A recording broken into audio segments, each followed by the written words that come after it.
Guys আজকে আমি চলে এসেছি বহরমপুরের খুবই ফেমাস ভিলাজ ক্লাব রিসর্টে। রিসর্টটা যেমন লাক্সারিয়াস ঠিক তেমনি চারিদিকে প্রাকৃতিক সৌন্দর্যে ভরপুর। যদি শান্ত পরিবেশে একদিন ঘুরে আসতে চাও তাহলে ভিডিওটা শেষ পর্যন্ত দেখতে থাকো। এই রিসর্টটা বহরমপুরের শ্রীগুরু পাঠশালার কাছে চালতিয়া বিলের ধারে অবস্থিত। ভেতরে ঢুকেই চারিদিকে এত সুন্দর সাজসজ্জা আর সবুজ পরিবেশ দেখে সত্যিই মনটা ফ্রেশ হয়ে গেল। চারপাশে অসংখ্য গাছপালা, তাই পুরো জায়গাটাতেই প্রাকৃতিকের এক অন্যরকম অনুভূতি পাওয়া যায়। সবচেয়ে ভালো লাগার মতো বিষয় হলো রিসোর্টটা শহরের কোলাহল থেকে অনেকটা দূরে, গ্রাম অঞ্চলের মধ্যে দিয়ে হওয়ায় এখানে ট্রাফিকের হর্ন বা শহরের ব্যস্ততার কোনো শব্দই নেই। একদম শান্ত নিরিবিলি পরিবেশ। বন্ধু বা পরিবারের সঙ্গে সময় কাটানোর জন্য একদম পারফেক্ট জায়গা। ঘুরতে ঘুরতে দেখলাম একটা সুন্দর সুইমিং পুলও আছে। চাইলে মাত্র 200 টাকায় 1 ঘন্টা সুইমিং করতে পারবে। এরপর দেখলাম এখানে বিভিন্ন ধরনের পাখি রাখা হয়েছে।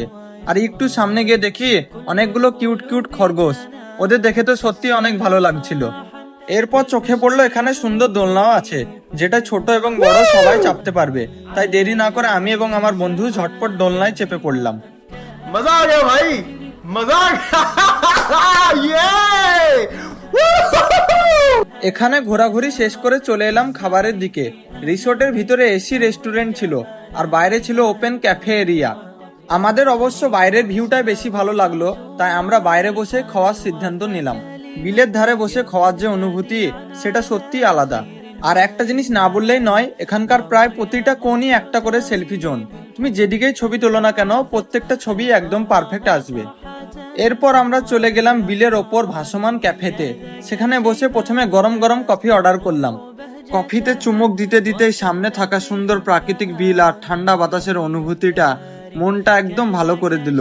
সত্যি এমন পরিবেশে 1 কাপ কফির স্বাদই আলাদা। কফি শেষ করে কোল্ড ড্রিঙ্কস আর কিছু ফাস্ট ফুড নিলাম। খাবারের কোয়ালিটি বেশ ভালোই ছিল আর দামও একদম ঠিকঠাক ছিল। খেতে খেতে আর আড্ডা দিতে দিতে কখন যে সন্ধ্যা নেমে এলো বুঝতেই পারিনি। আর রাতের আলো জ্বলে ওঠার পর পুরো রিসোর্টটা তো সৌন্দর্য আরো কয়েক গুণ বেড়ে গেল। অবশেষে বাড়ির উদ্দেশ্যে রওনা দিলাম। সত্যি বলতে জায়গাটা আমার ভীষণ ভালো লেগেছে। তোমাদের যদি কখনো ফাঁকা সময় থাকে তাহলে অবশ্যই বন্ধু বা পরিবারের সঙ্গে একবার ঘুরে আসতে পারো। তো গাইস, আজকের ব্লগ এই পর্যন্তই। ভিডিওটা ভালো লাগলে একটা লাইক, কমেন্ট আর শেয়ার করতে ভুলবে না। আবার দেখা হবে নেক্সট কোনো ভিডিওতে।